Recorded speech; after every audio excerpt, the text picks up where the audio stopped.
Chester, Connecticut. You are listening to ICRV Radio, the stream feeding the River Valley.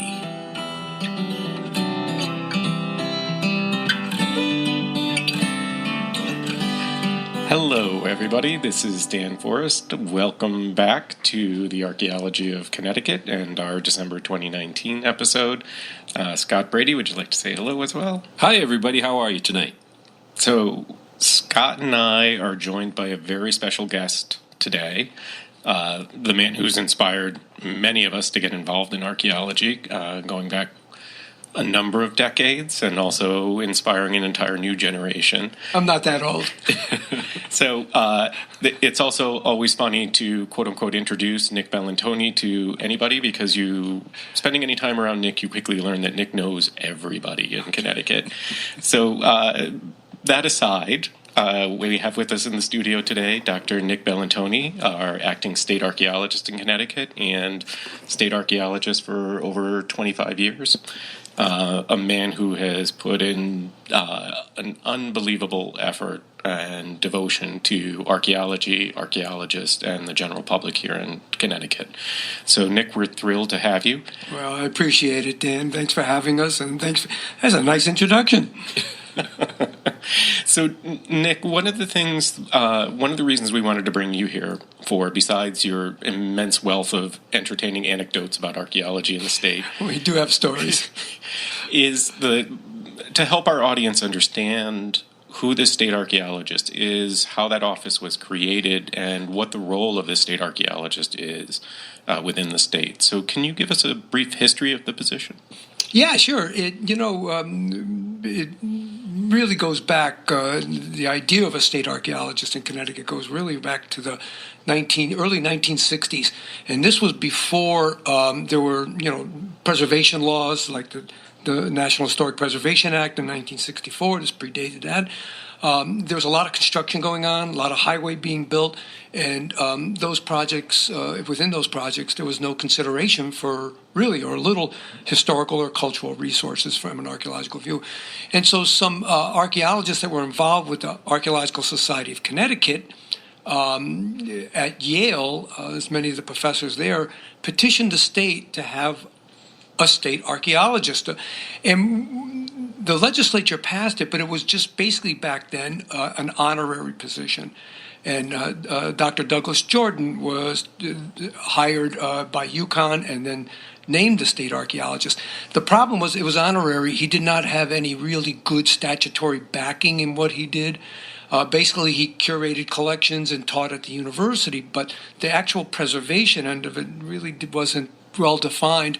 So upshot to the 1980s, and we were hit with another economic boom of, subdivisions, housing, shopping malls. And it was realized that by that time we had a state historic preservation office that was covering the federal process. So any federal funding for highways and so forth would be reviewed and have archaeological surveys if required.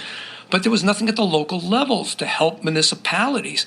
And, we did away with county governments back in the late 50s, early 60s, and we gave 169 municipalities autonomous land use decision-making capabilities. So that all of these towns hardly knew that they even had archaeological sites in their backyard.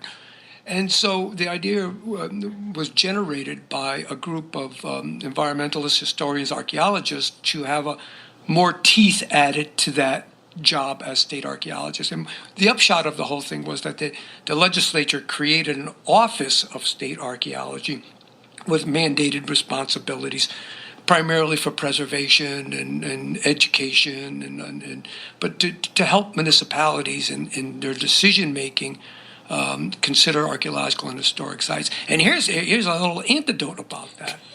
This was being lobbied by, again, archaeologists, historians, everybody was trying to come together to get the legislature.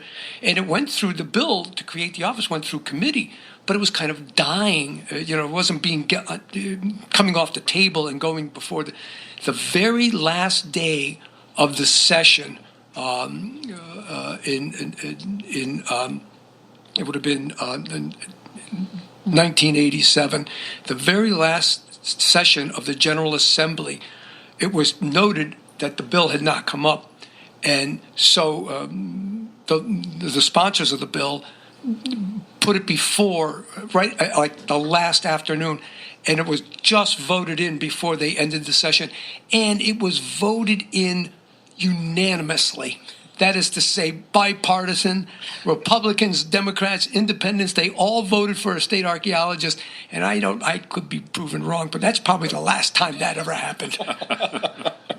So what it did is it created this office, and then shortly thereafter, I was hired as the first state archaeologist that had that capacity of legislation and statutory responsibilities.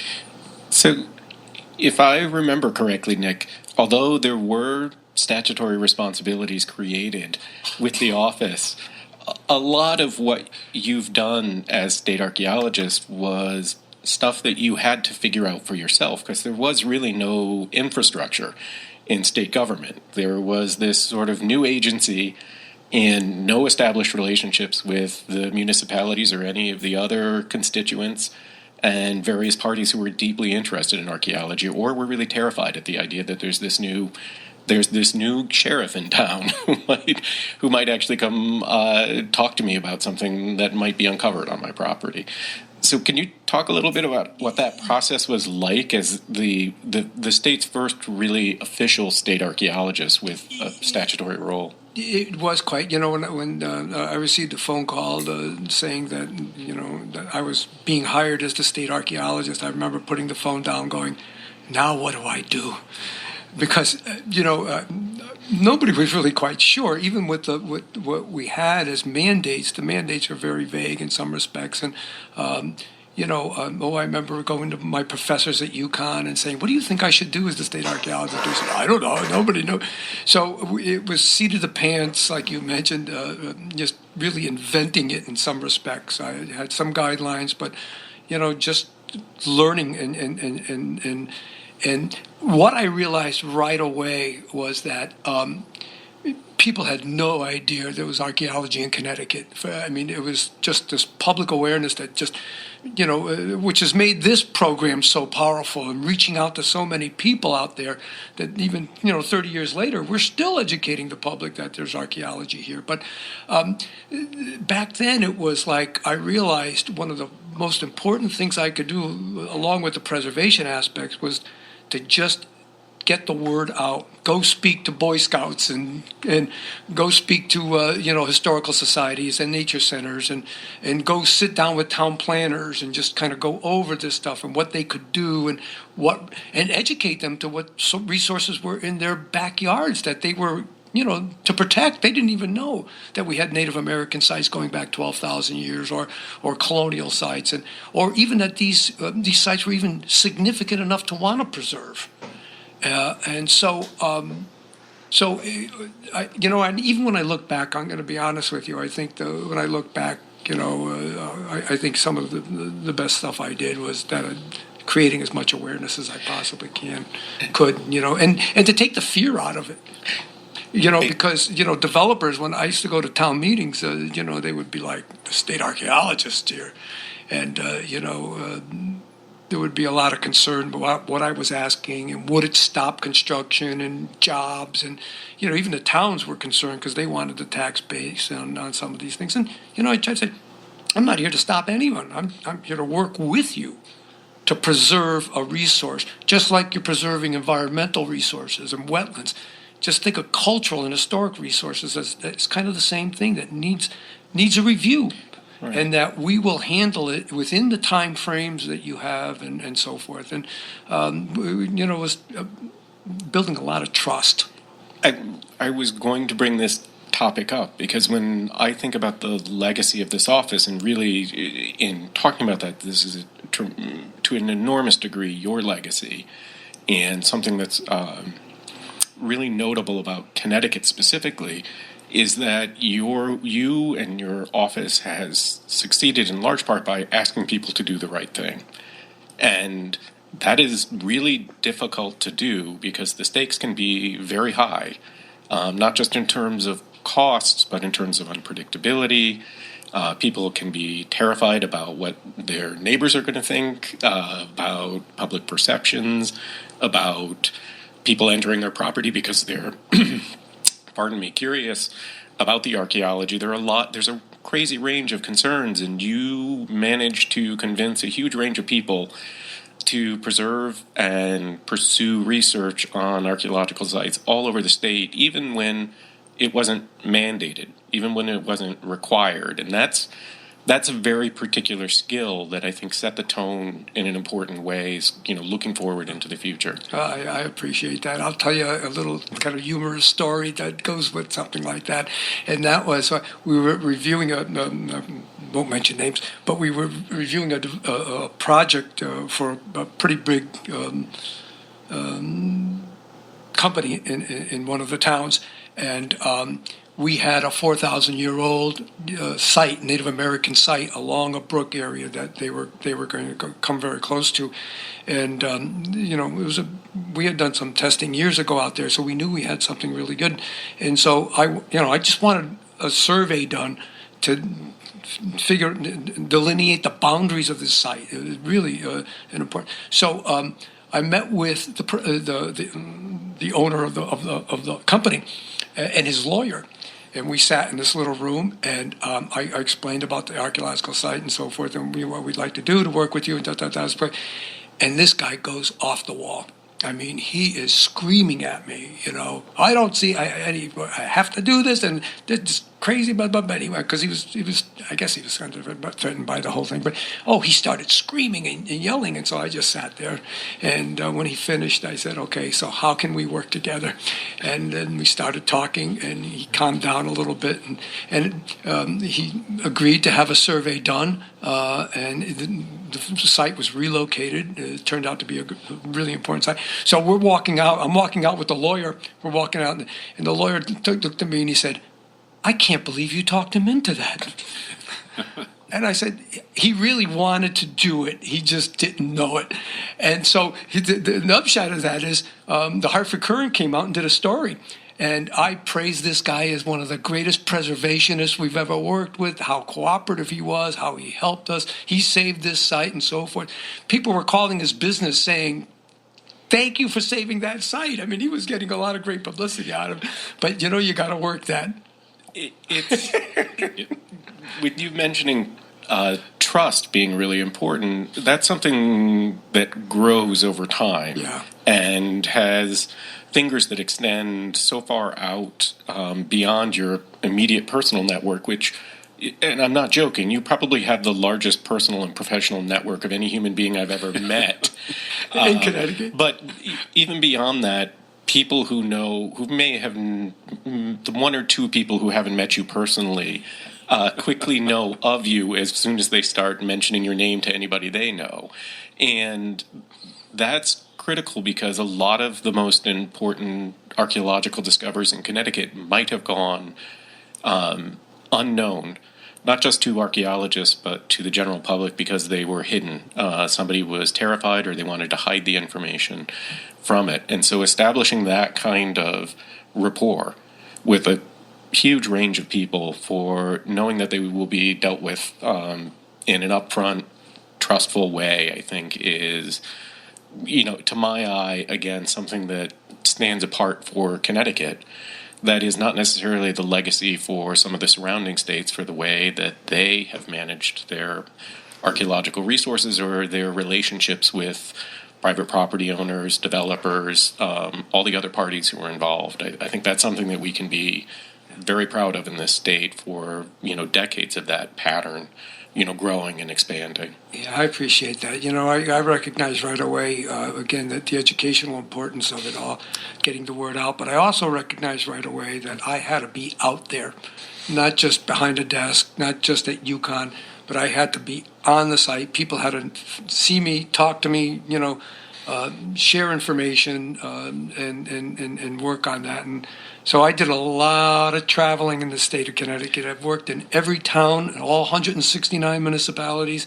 And sometimes it's kind of neat because, I know somebody in every town. And if I had to go there, I know I would.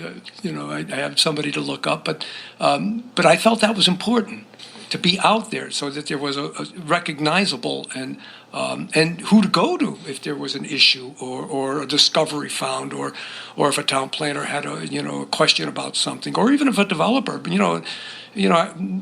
After a while, probably after a decade or so, I had developers call me before they went to the towns because they wanted to know, do you have anything here? Do you have any concerns? So they were being very proactive about it, and so that we can move their projects, but also be sure that the archaeological sites are preserved and protected. So, but like you said, that trust comes from face to face. You got to be there. You got to talk to people. You got to be involved, and that's what we tried to do very early. Now, Nick just said he's worked in all 169 towns, and that's obviously true, because if you've ever gotten directions from Nick, it's based on, there'll be a White House on the corner where we found a 4,000-year-old site in the backyard. So you take a left there and you go down, and then there's a tree, and near that tree we found the foundation of a mill. It's all based on sites and where he's been over the decades that he's been in the field. Scott's been driving around with me, and I give him a little archaeological tour of the state every time we go out. There's something here, there. But yeah, and that's because you got to be there. And like you say, people know people that know people, that, and the word spreads that you can work with this guy, and I think that's what I tried to achieve. And I think you did, and I think that legacy again continued forward when Brian took the office over. I think it was easy for him to then continue that relationship with people, but it was established certainly by the work that you did for decades before that. And Brian brought his unique skills to the office. He really did, and he, we may have started, but he really extended it even further. He really did a great job. We were so proud of him. So, Nick, one of the fascinating aspects of your career as state archaeologist is the extent to which you have partnered with so many different agencies, municipalities, many of the tribes, all of the tribes here in Connecticut, and many other indigenous communities, and a lot of other stakeholders. But I'm going to highlight one because it might be a little bit surprising to some of our audience, and that is this remarkable relationship you developed with law enforcement in Connecticut, and in particular your expertise in forensic anthropology and osteology. Can you touch on that just briefly? Yeah, basically what happened was, part of my research background as a graduate student was in skeletal remains, and both animal and human. So I was the bonehead, and so that was part of one of the skills I brought into the job. But about 3 years in, I was an ex officio member of the governor's legislative task force on Indian affairs, and one of the concerns that the tribes brought forth was that that Native American graves were being uncovered, and there was no process. Nobody was being contacted. They didn't know what the process was. And, law enforcement, they have, their hands are full as it is. And so when historic graves were uncovered, there was no mechanism to, what do you do with them now? And so we were involved with changing legislation in 1990 that involved the state archaeologist whenever human remains were uncovered that were 50 years old or more, or part of a historic burial. So with that, I started working with the medical examiner's office and the state police. And so we were, the medical examiner now knew that if they came up with some old bone, that they had somebody to go to who would take charge of the investigation and follow it through and see to the point of not only the science and the research, but also contacting descendants, working with the tribes, on sacred sites and burials. So we got involved with it through that legislation, and it actually built to the point that they were actually calling me on modern criminal investigations whenever there were skeletal remains covered. So really an important part of our job. You know what? I want to interrupt you guys for a minute because you got a question that fits right in, but I think you just answered it. Our listener asked if you have ever been, uncovered a criminal site. Yeah. Yes, we've been. The state archaeologist has no legislative or statutory responsibility for modern criminal investigations. However, because of our association with the police and the medical examiner's office, and we had worked together on these historic burials, I would sometimes be called in for technical assistance. So without a statutory responsibility, but to help out. Yeah, our listener wants to know that when you started a dig, have you ever found a recent criminal? Not when we were actually working an archaeological site. Okay. But we have worked with police in uncovering buried, murdered victims. Yeah, missing but people. you've never found them before anyone else. That's what I was doing. No, never. No, we found enough actually, but no, not Okay. like that. You've never been the one to uncover something. No, Got that it. would be too ironic. That would be, Well, I mean, to me, it makes sense because Yeah. I got to go to the Webb Dean Stevens Museum. Sure. And I mean, that'll always stand out as my biggest, I could not believe how little you had to dig before you found things. I assumed before I met you guys that when you went on an archaeological dig, you dug down, 25, 50 feet before you found something, And then you guys introduced, no, LRB, that's not quite how that works. But so it makes sense for our listener that if you are going to Weathersfield, I mean, anybody could have been buried in Weathersfield 3 years ago, so that's what I think they meant was, have you ever uncovered something by accident, No, I don't recall anything we know what we're doing, so you see, we never do anything by accident, but There you go. I'd like to believe it. But Nick, can you elaborate? Nick, could you elaborate a little? You were talking about the recovery of remains, and then working with the communities. Can you talk a little bit about the number of times you've been involved in the reinterment and how that's played a role in how you've decided to pursue these investigations? Yeah, that actually with the original legislation gives responsibility to the state archaeologists back in 1990 to not only take over the investigation, but our responsibility is also to work with descendants, to find descendants. So when we've had colonial farming family burial grounds uncovered by construction, inadvertently, accidentally, we would work with the local historical society, genealogical societies. If we could find families, we would do searches to find descendants today, so they could help represent the dead, and especially if it's their family. In that regard, we also work with the Native American community, with the Native American Heritage Advisory Council, and all tribes of the state of Connecticut, not just those that are federally recognized, but those that also have a legislative history with the state of Connecticut. So our part of our mandated responsibility is to see that those remains are treated appropriately and reburied according to the cultural prescription. So that's brought us into a number of different communities. But we always try, when we're dealing with ancient burials, we always try to have somebody today represent the dead. It could be a church, it could be a family, it could be a tribe, but we search that out, and that's an important part because, we don't want to keep bones in the closets anymore in the back halls. We want to see that if they have to be removed from the ground because of construction or other processes, that they are returned appropriately and put closure to it. So that's been a very important part of some of that relationship. I've been a part of it with you on several occasions, and it's a very respectful process, I have to say. Yeah, we try to be, and we're humans, right? Realizing we're dealing with the remains of other humans in the past, and you try to be as respectful as you can, but also. I'm a believer, too, that, forensically, those bones tell stories. They tell us about those past, especially when we're dealing with individuals. We don't know who they are. But, you do the forensics of the bones, and you really are reconstructing that person's life. And to me, that's powerful, and that adds to the reburial, because we're not just reburying a bunch of skeletal remains. We're burying an adult male that had tuberculosis and suffered through arthritic conditions or whatever it might be. It makes it human. It makes it personal. Right. There's a connection to him. Exactly.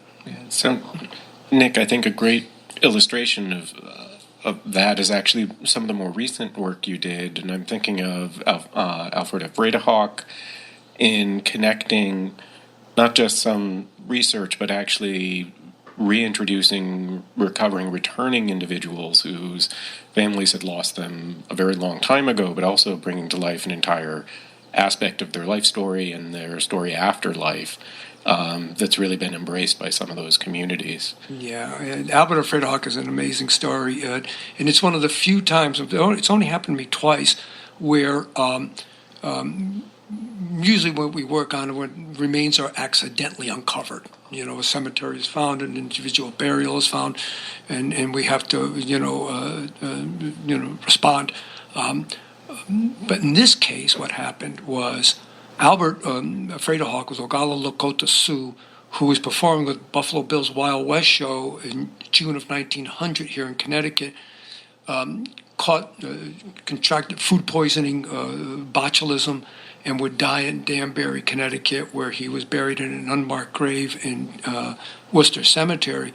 And a local historian in Danbury, 112 years later, was doing some research and found a burial card and started to do some research. And it turns out that the Bredahawk family is still living on the Cheyenne River Sioux Reservation, as well as Pine Ridge Indian Reservation in South Dakota. And one of the women in their tribes, actually Albert Bredahawk's grandniece, had a dream one night, and that he came to her and said that he wanted to come home, and she started the repatriation process. So we got contacted by the family and the representatives asking, could we find Albert, exhume him, and have his remains returned to the reservation to be reburied in the family cemetery and brought home. And so that was very powerful, because we were working with the family, with an indigenous family. We learned so much from them. And there's many side stories, but yeah, it became very powerful. And I got to tell you that after we found Albert and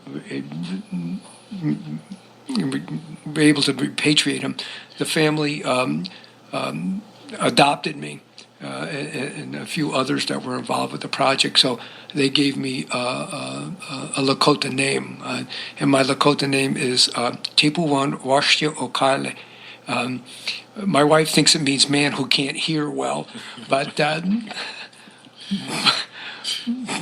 the family tells me it means he who finds good, which is so sweet.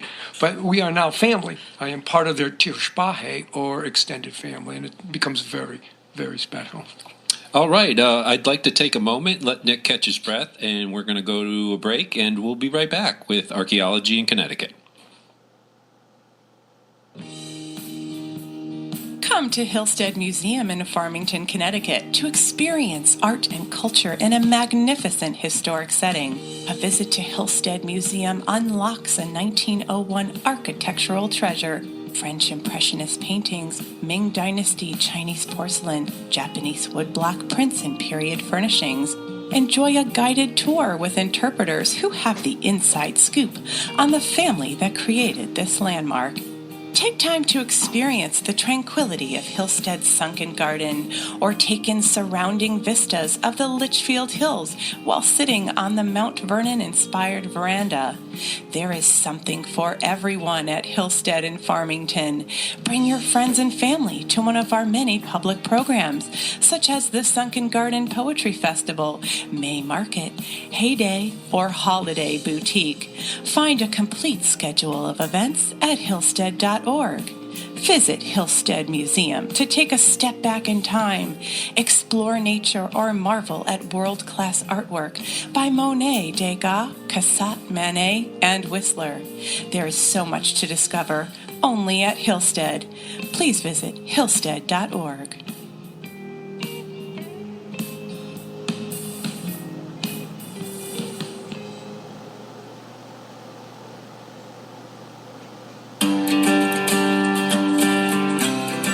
view now at the New Britain Museum of American Art is For America, paintings from the National Academy of Design, featuring over 90 works by members of the National Academy of Design, including Thomas Eakins, Winslow Homer, and Andrew Wyeth, along with masterworks from the Hudson River School and American Impressionism. For more information, check out nbmaa.org. That's nbmaa.org. See more at the New Britain Museum of American Art, where art meets life.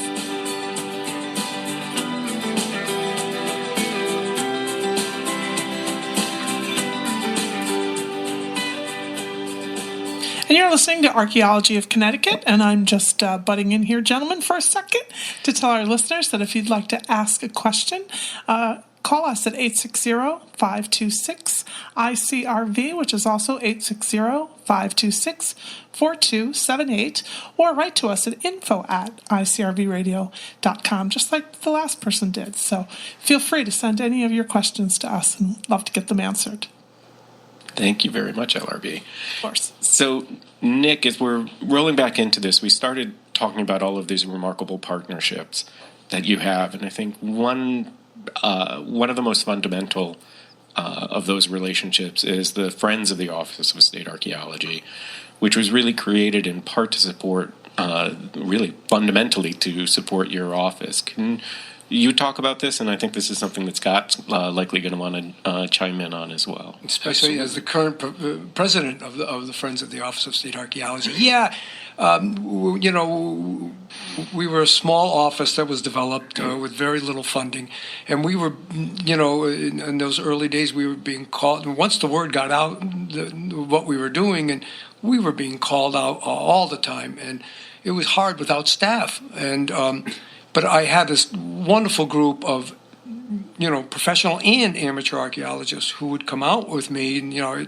I'd kind of internet and, you know, connect with them and say, you know, I've got a project, I need some help out there, and they would come out and so forth. And we had some great support for a number of years. And finally, one of them, a woman by the name of June Cook from Rocky Hill, she said, you know, realizing we weren't getting funding and we were actually, they were attempting to cut our budget, which you can't cut nothing from nothing. But June said to me, she came to me one time and she said, Nick, what if we started a friends group for you to help, you know, raise funds and organize volunteers and so forth. June had been very active with the Friends of Dinosaur State Park, so she was familiar with what a friends group does. And, you know, I said, you know, you're so sweet. I said, geez, you know, June, that's wonderful. Go, yeah, sure, go ahead, do it. Not thinking anything would ever come of this, you know. And then next thing I know, this small band of maybe 12 individuals got together and started to organize. They listed as a nonprofit. We started to have meetings. You know, I presented things to them. They started to get people to join in their membership, organize, you know, who could come to the lab and work, who can go to the field. And they raised funds for us to buy computers and just a whole bunch. Most of our office material came from the Friends of the Office of State Archaeology. It was just a wonderful group of people. And as it got going, what you know, sometimes how these groups are, they last a few years, and the core people go on or die or get involved with other things, and everything falls apart. And so, but it's continued because new people have come in and really young blood and regenerate. And so what are we, Scott, 17 years to 20 years? Yeah, I think it's over 20 years now. And their membership is as big as ever.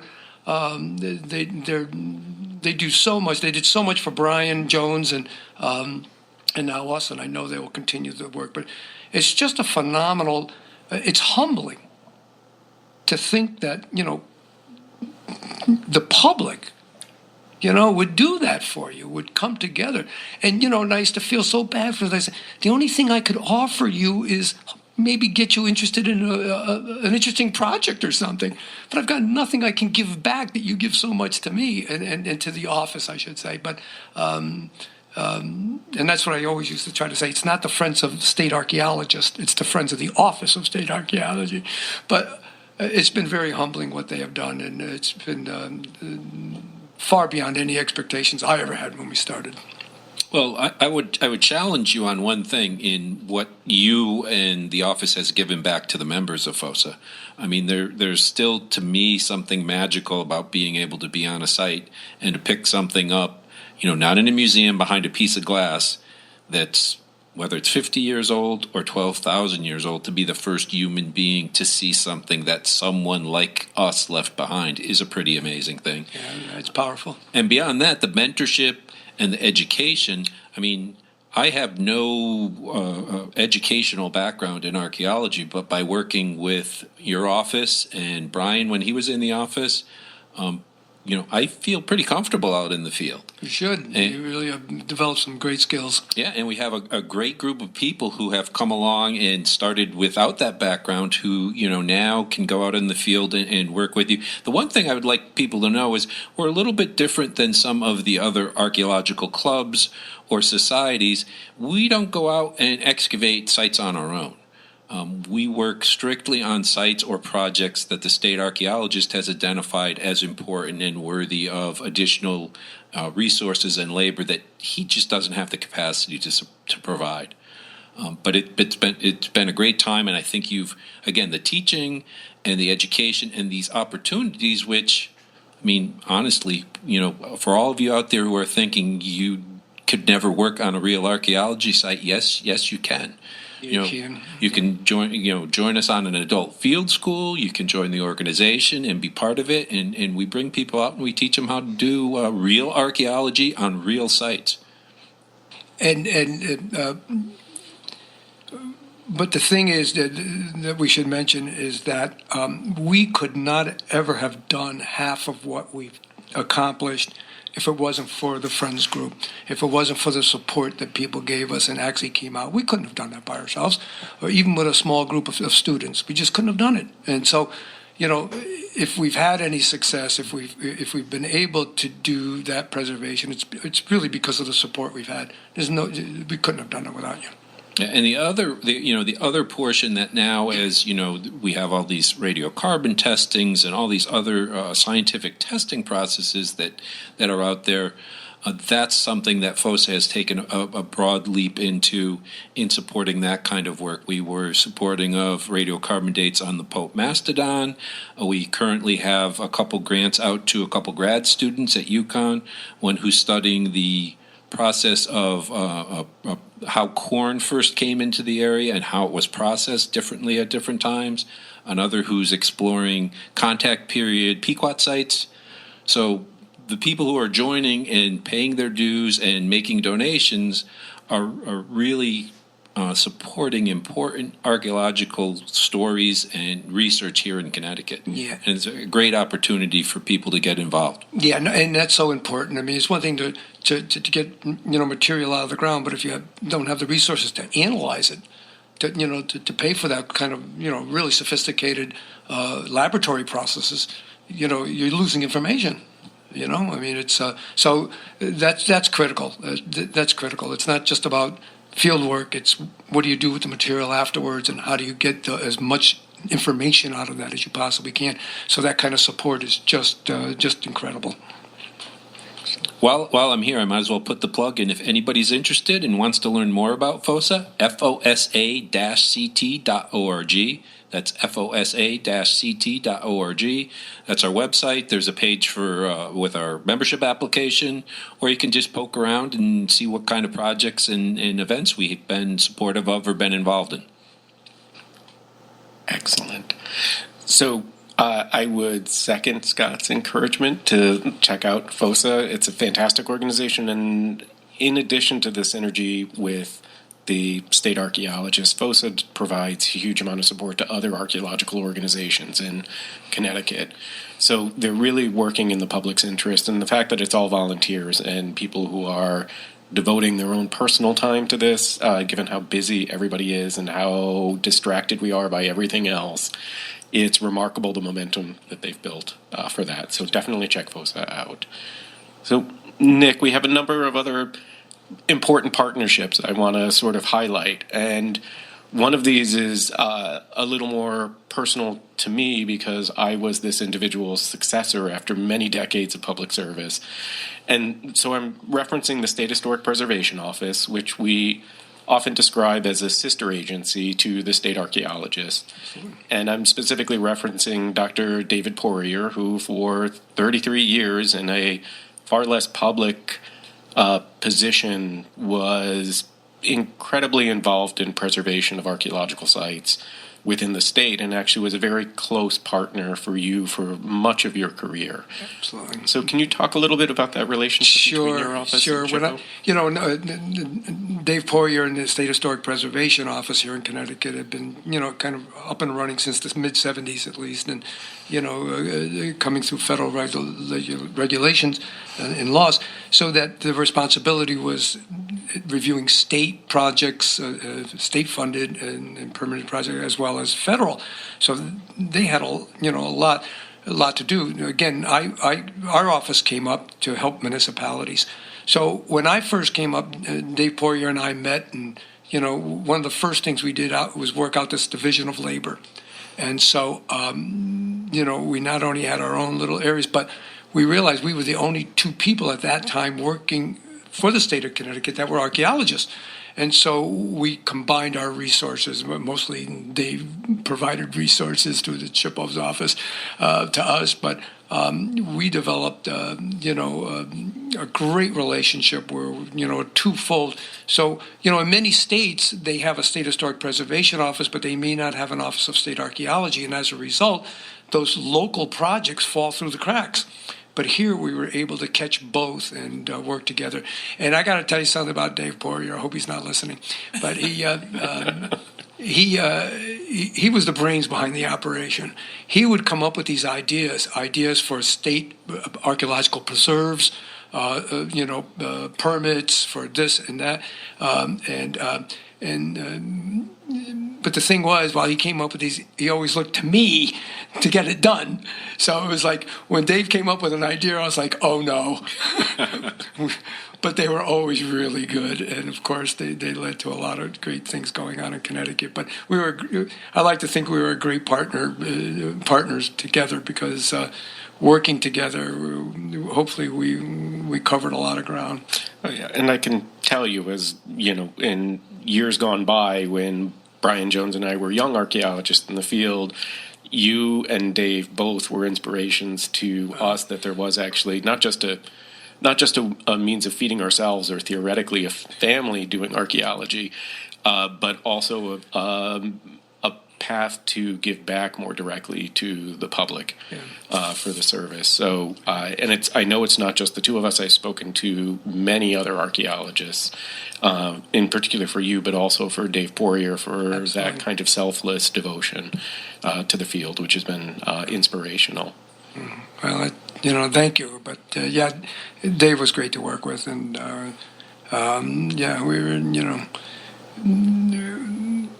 we were like Laurel and Hardy. We just we worked together well and got things done and had fun doing it. And then you talked briefly about the Native American Heritage Advisory Council. It's another important component of the state's sort of protective network, and that I know both you and the staff archaeologists at the State Historic Preservation Office work closely with. Can you talk a little bit about how that relationship evolved and developed over time? Sure, that actually developed through the governor's legislative task force on Indian Affairs, when it created a Native American Heritage Advisory Council, which was made up of representatives from all the tribes in Connecticut, the extant tribes, and even historians and archaeologists on board. And the role of the council was to advise the state archaeologist and the State Historic Preservation Office in regards to Native American sacred sites and burials. So there was a voice for that. What I would do is we would present projects that came to us for them immediately. And then they would advise us on how they would like us to handle it. Now, the responsibility still falls on our lap as a state official. If somebody was going to get sued, it was going to be a state official. So we had to take the responsibility, but we worked very closely together and tried to meet as many of their wishes as we possibly could. What was important, too, is that we got, it was an umbrella organization, or council for all the state. And so we got to meet many of the Native Americans and their tribal concerns, but also work on projects together to find common ground. But it was a great, a great interaction. So if I got called by the police and there was skeletal remains found and I was able to identify them as Native American, I would contact the chairperson for the council, who would network, and everybody would be notified immediately, and any concerns would be brought back to me on how to handle it, what to do, and so forth. So it's an important voice to hear, and this was a great agency for us to work together. Yeah, and I can say from having worked with the council as well, I think a big part of that is that it's not just in those circumstances where you're dealing with the very difficult circumstances of a burial being uncovered, but the regular meetings to talk through ongoing issues and that kind of interaction that is, I think, really important to maintaining those kinds of relationships and being able to adjust to changing circumstances, because they're very complicated relationships. It sure is, yeah. That take a lot of effort on everybody's part to keep moving in the right direction. And the important thing about it is dialogue, talking, sitting at the table, talking to each other, and really understanding personally concerns and different things that were happening and so forth, and working together toward it. It's kind of I go back long enough where I remember there was a time when the archaeologists never communicated with contemporary Native Americans. It was like a whole, we never thought to consult with them, and that has changed dramatically, where we are now partners in preservation. Hey, Nick, you have another question from a listener. They want to know if there is a site that has a building on it that you would like you're looking forward to the building being removed. Do you know of any building that is sitting on top of something that you would really like to dig at? Gee, no, because if there's a building on top of it, chances are it's gone, because like you were talking about earlier, our sites are here are relatively shallow in the ground, so that you don't have to dig down 20 feet. Soil buildup since the glaciers, everything's within the top 2, 3, 4 feet, depending on. Sometimes we have deeper deposits, so chances are, if there's a building on it, it's gone. What we try to do is get to that property before the construction starts for that building, and remove whatever might be there significantly in a professional way, so that. Well, they were asking about an old building. Is there any old building in the state of Connecticut that you would like to be able to? Oh, like historic house sites. Yeah, exactly. Oh, gee whiz. Yeah, is there anything on your list? Oh, they're all on my list, but I don't know if we can get to them. But no, and I would say that anytime you have a colonial or a historic house, people got rid of their garbage by broadcasting it out, and so there are artifacts that are associated with it. And it's not just picking up old shards of ceramics or bottles or so forth. But those things tell us about the people that lived there. Right. It tells us about who they were, because we are what we have, and I would just tell the listeners to think about, as they sit listening to this program, what they're surrounded with in their house. The kind of house they live in, or apartment, or if they're homeless, all those material things we surround ourselves with are not only factors of what we can afford, but are part of our mores, part of our belief systems. And so, these objects around you tell your story, who you are. And so that's what archaeologists do about the past. We take those broken shards, those clues that are left to us of the past, and try to interpret it in terms of people's lives, who they were, what they were thinking about, how they organized themselves. So even that little shard is important, right? Because it in itself tells a story. and what's associated with it. So, yeah, there are just so many really important sites in the state of Connecticut, and I'm grateful for this program to be able to say that. So, Nick, I'm going to bring you around to, I'm not going to say this is so much an anecdote, but just to my eye, a perfect example of what happens when Nick is called into action. So, Hurricane Sandy did a tremendous amount of damage in the state of Connecticut. It also reminded particularly the citizens of New Haven that the New Haven Green is an absolutely enormous cemetery with thousands of people buried below the lawn areas. A very large tree that had been planted to honor Abraham Lincoln blew over in the storm, and when it came up, it took 4 individuals up with it who we all worked on together to recover on Halloween 2012. And the reason I'm bringing this up is not to make light of this. It was a serious situation. But the entire experience was so Nick Bellantoni from start to finish, because we got the call that this had happened. We were down there. As soon as we got there, there were 20 or so New Haven police officers, all knew Nick by name.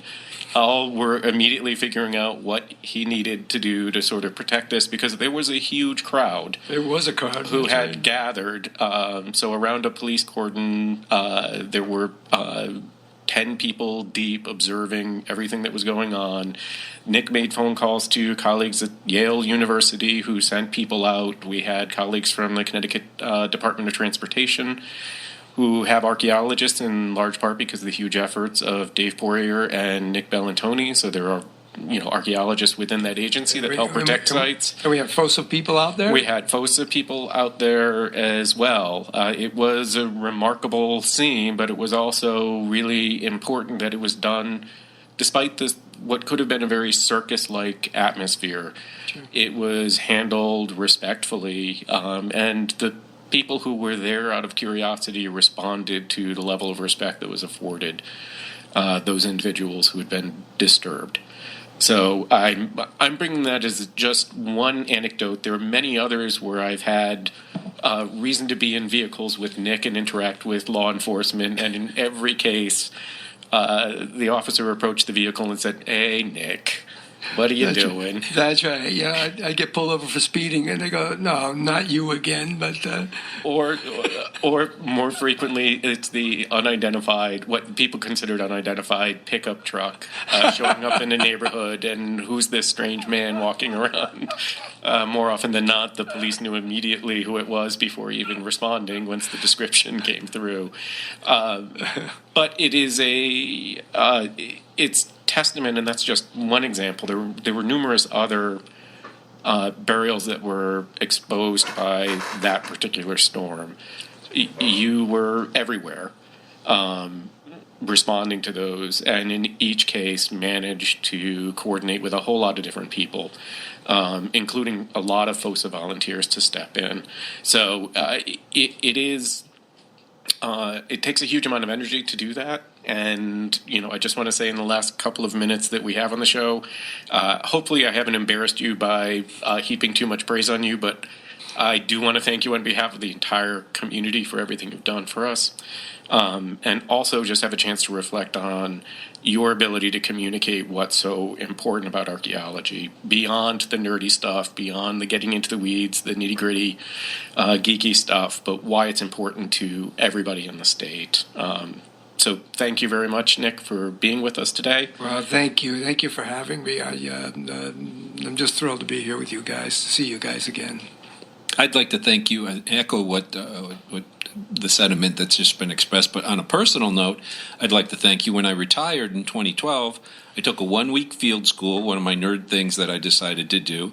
Nick was the instructor, and here I am a number of years later and still involved in archaeology, and it's really all because of Nick Bellantoni. Well, we appreciate it, guys, but, what I did was just a labor of love that I just...